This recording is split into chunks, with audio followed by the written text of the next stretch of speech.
Questão 10. Consoante redação hospedada no artigo 4º do CTN, a natureza jurídica específica do tributo é determinada pelo fato gerador da respectiva obrigação, sendo irrelevante para qualificá-la. Letra A denominação e demais características formais adotadas pela lei. Letra B, a destinação legal do produto da sua arrecadação.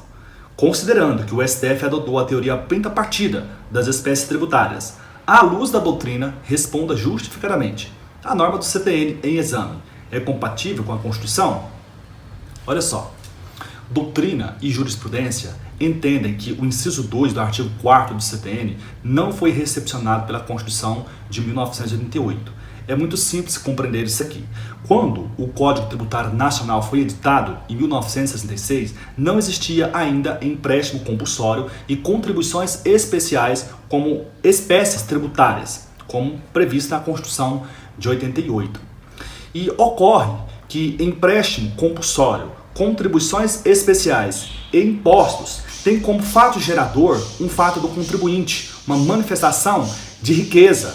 É dizer, o fato gerador de um imposto, o fato gerador do empréstimo compulsório e o fato gerador de uma contribuição especial independe de qualquer atividade estatal em prol do contribuinte. Se não há diferença nos fatos geradores dessas três espécies tributárias, qual seria então o elemento que poderia diferenciá-los?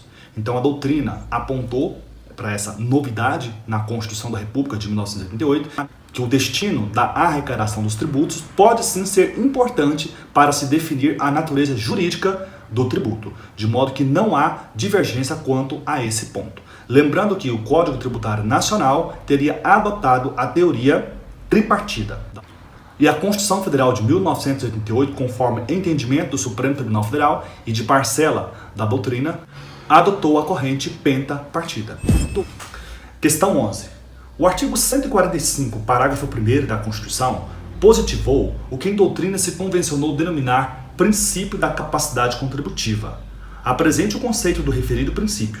Na sua resposta, aborde necessariamente: letra A, constitucionalidade de aplicação do princípio às demais espécies tributárias. Letra B, entendimento do STF plasmado na súmula 656 no recurso extraordinário 562-045 do Rio Grande do Sul.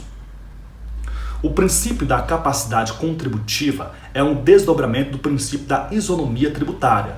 E esse princípio está previsto no artigo 145, parágrafo 1º, segundo o qual, sempre que possível, os impostos terão um caráter pessoal e serão graduados segundo a capacidade econômica do contribuinte.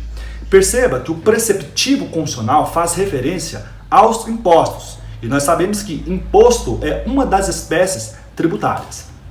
E a questão aqui indaga: existe a possibilidade de se aplicar ao dito princípio às demais espécies tributárias? Olha só, a doutrina acena no sentido da possibilidade. O próprio Supremo já admitiu isso, sempre que possível. Não há obstáculo constitucional invencível que possa vedar, que possa impedir a aplicação do princípio da capacidade contributiva às demais espécies tributárias. Ocorre que o STF tinha uma interpretação bastante restritiva em relação ao princípio da capacidade contributiva, mesmo para os impostos.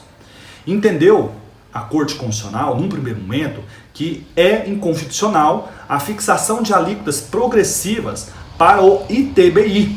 ITBI é Imposto sobre Transmissão Onerosa de Bens Imóveis e é um dos impostos municipais previsto lá no artigo 156 da Constituição da República.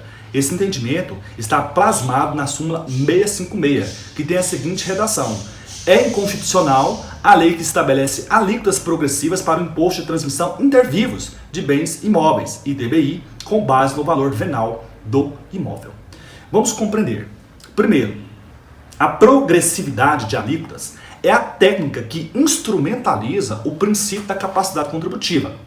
Quanto maior a base de cálculo, maior as alíquotas. Por exemplo, isso se faz presente hoje no imposto de renda.